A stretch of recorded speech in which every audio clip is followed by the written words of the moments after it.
Morbius the living vampire, जिसका first appearance 1971 में the amazing Spiderman issue 101 में Spiderman के एनिमी के तौर पे हुआ था, जिसको क्रिएट किया था रॉय थॉमस ने।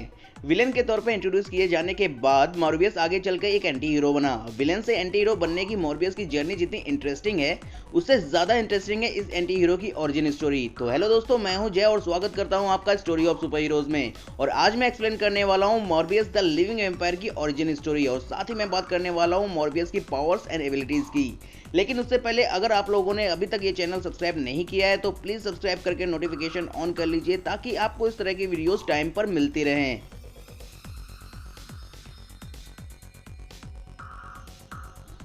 माइकल मॉर्बियस का जन्म हुआ था ग्रीस में, जिसको पाला उसकी सिंगल मदर ने। माइकल को बचपन से ही एक रेयर ब्लड डिजीज के कारण काफी आइसोलेट फील करना पड़ा। साथ ही उसकी मॉम भी उसे बाहर जाने नहीं देती थी।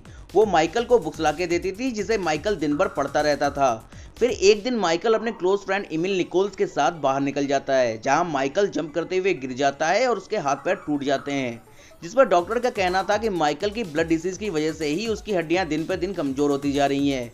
फिर वक्त के साथ साथ माइकल और निकोल्स दोनों नोबेल अवार्ड विनर बायोकेमिस्ट बनते हैं। फिर निकोल्स अपने फ्रेंड मॉर्बियस को क्योर करने के लिए बैट्स के डीएनए पे रिसर्च करता है। निकोल्स के अकॉर्डिंग माइकल मॉर्बियस के ब्लड डिसीज को बैट्स के डीएनए से क्योर किया जा सकता है, इसलिए माइकल और निकोल्स दोनों ही इस एक्सपेरिमेंट में लग जाते हैं, जिससे वो इस रिजल्ट पे पहुंचते हैं कि अगर इलेक्ट्रोशॉक के साथ बैट के डीएनए को माइकल मॉर्बियस की बॉडी में इम्प्लांट किया जाए तो उसके ब्लड डिसीज को क्योर किया जा सकता है।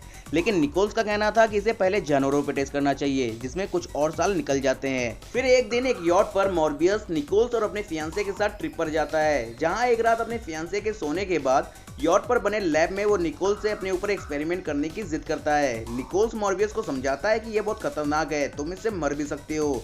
इस पर मॉर्बियस कहता है कि मर तो मैं रहा ही हूँ। फिर मॉर्बियस की जिद पर निकोल्स ट्रीटमेंट स्टार्ट कर देता है, जिससे मॉर्बियस की बॉडी में ट्रांसफॉर्मेशन शुरू हो जाता है और कुछ ही देर में मॉर्बियस पूरा वैम्पायर बन जाता है और अपने दोस्त निकोल्स को मार डालता है।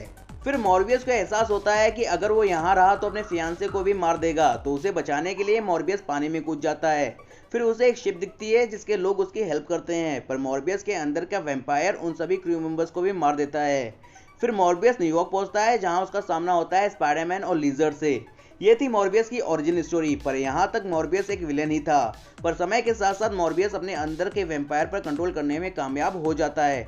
पर जब भी वैम्पायर मॉर्बियस पे हावी होता है तो वो इनोसेंट लोगों को मारने लगता है, क्योंकि उसके अंदर का वैम्पायर खून की प्यास मिटाने के लिए लोगों पर अटैक कर देता है। तो ये थी हिस्ट्री माइकल मॉर्बियस की, मॉर्बियस द लिविंग वैम्पायर बनने की और फिर विलेन से एक एंटी हीरो बनने की।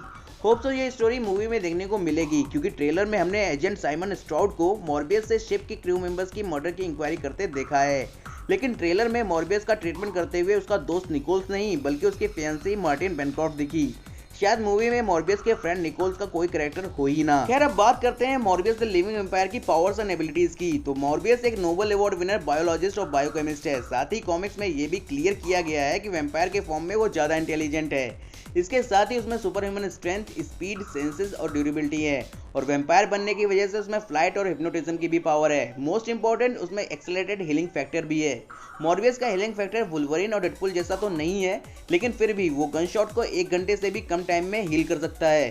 पर अगर उसके किसी भी ऑर्गन को काट दिया जाए तो उसे रीजनरेट नहीं कर सकता। तो दोस्तों, ये थी मॉर्बियस द लिविंग वैम्पायर की ओरिजिन स्टोरी और उसकी पावर्स एंड एबिलिटीज। अगर आपको ये वीडियो पसंद आई हो तो इसे लाइक करें। अगर मुझसे कोई भी डिटेल मिस हो गई हो तो उसे कमेंट्स में ज़रूर बताएं, और इस तरह की वीडियोस के लिए हमारे चैनल को सब्सक्राइब करना ना भूलें। Thank you.